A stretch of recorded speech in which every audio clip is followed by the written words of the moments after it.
चेंबूर येथील RCF कॉलनीतील Loreto convent शाळा मतदान केंद्रात 14 जानेवारी रोजी रात्री 10 वाजता 4 फूट लांबीचा अत्यंत विषारी घोणस जातीचा साप आढळल्याने खळबळ उडाली। मतदानाच्या पूर्वसंध्येला हा प्रकार घडल्याने सुरक्षा यंत्रणांची धावपळ उडाली। मतदान केंद्र अधिकारी राजेश मते यांनी तातडीने सर्पमित्रांना बोलावले।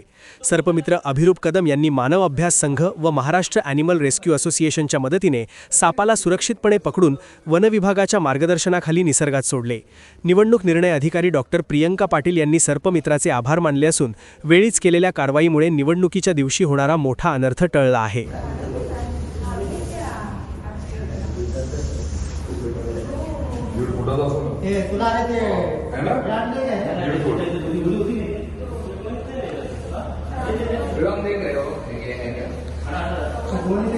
गोनी ना अरे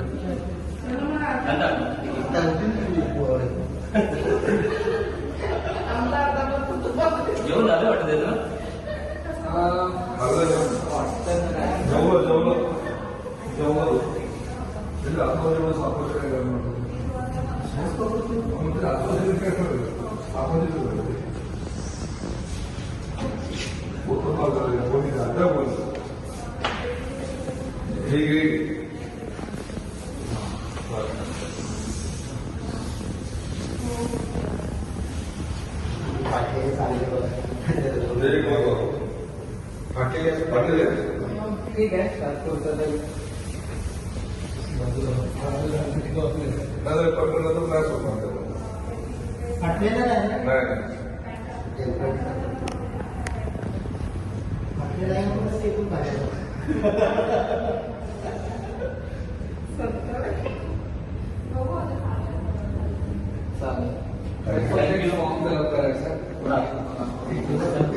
सर